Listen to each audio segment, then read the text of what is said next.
Isang mapagpalang araw na naman mga idol. Welcome again sa ating episode ng Moto Features at ang ibibida nating motor, walang iba kundi si Rusi EV1. Ito yung electronic bike ng Rusi ngayon. Gano ba ito kasulit at kaganda? Alamin natin nga sa video na to. Welcome to Haji Moto Vlogs. Let's go.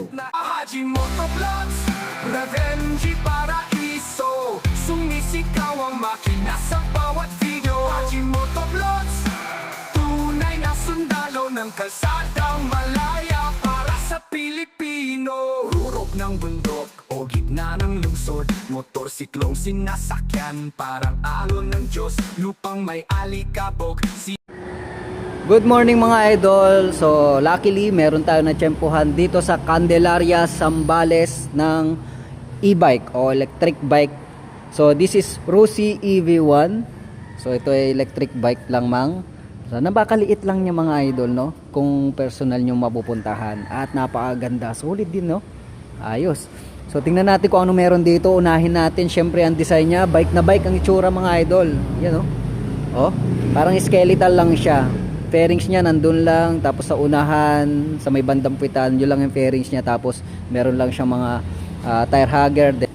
Okay, sa unahan meron po siyang circle or round shape, tapos para siyang glass. Okay, tapos ang kagandahan dito mga idol, yung headlight niya is naka projector light na, tapos meron pa siyang daytime running light.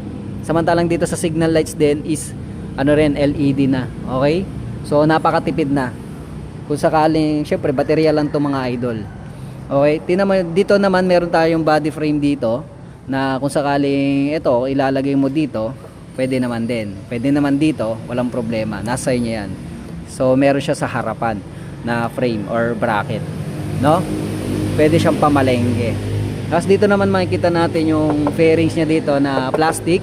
Tapos nakalagay dito is Rusi. Sana binaba konti para makita naman yung Rusi. Kasi pagdating dito hindi niya makita, no, sa unahan. So dapat binaba yung sticker niya dito para makita naman na Rusi. Alright? Sa bandang likuran naman tayo mga idol, makikita natin yon yung sabot-sabot lang. Sabot-sabot lang. Okay, andito tayo sa kanyang taillight mga idol. LED na rin po siya na may reflector to. Tapos dito yung kanyang signal lights is LED na rin po siya mga idol. Nasa isang compartment lang siya. Tapos makikita natin dito yung Rusi sticker. Ito yung parang backrest ng ng pillion. Okay? Tapos ito yung tire hugger para sa gulong mo. Okay? Then yung gamit nito sa suspension niya mga idol, ito para siyang bike talaga na nakikita mo. Pero telescopic fork din yan mga idol. Bakal din po yung mags niya.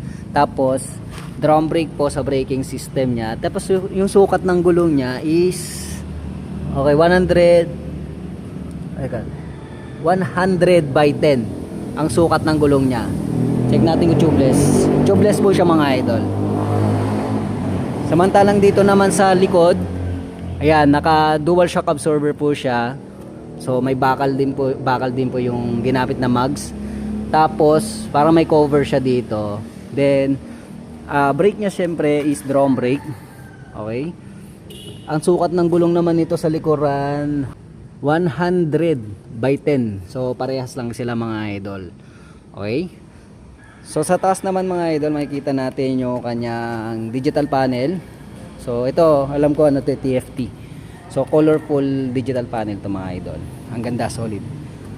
So makikita naman natin sticker dito, super power 500 watts. Okay, QC pass. Okay. Tapos ito naman yung handlebar niya, napakataas. Yan. Then meron siyang mga buttons na on and off ng headlight.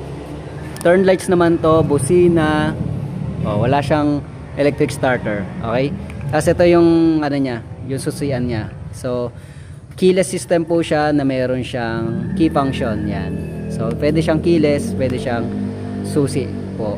Ayan. Ito yung susian niya mga idol, traditional key. Alright. Then ito nga, sinasabi natin, ito yung flat footboard niya. May flat footboard po siya dyan. Okay. Pwede mong ilagay dito yung carrier to. Ito libre to. Dito sa harapan. Tapos dito open po yan. Alright. Nasa yan kung anong trip mo sa buhay. Tapos dito naman sa gilid natin mga idol, makikita natin yung kanyang napaka sporty look na design ng kanyang decals, nakalagay light. Rossi EV1 500 watts. So yan yung sticker detail niya mga idol. Sa kabila rin ganun din mga idol. At pagdating naman sa kanyang upuan mga idol, ito yung para sa riders at ito naman pwede naman sa angkas. So pwede yung dalawahan mga idol. So kayang-kaya niya man. At ito naman makikita natin nakalagay electric na sticker din. Tapos ito yung kanyang, yan charger pala. Dito pala yung charger niya. So just in case na malobat, yan pala yung charger niya. May libre din siguro yan na charger. Okay, sa controls pala mga idol, ito yung throttle control with brake lever sa unahan. Then ito naman yung hand grip with brake lever para sa likuran. At pagdating naman sa kanyang seat height, ayan, para ka lang nakabike mga idol. Talagang literal na bike. Napakagaang niya. Ayan. So 5'4" in height nga pala mga idol. So lapat na lapat ang aking paa. Kahit mga lady rider, kayang-kaya ito. Kahit mga lola and lolos, kayang-kaya ito mga idol dahil napakagaan at napaka-komportable nito. Para talaga siyang bike. Parang bike lang talaga. Ano? Nabubuhat-buhat siya.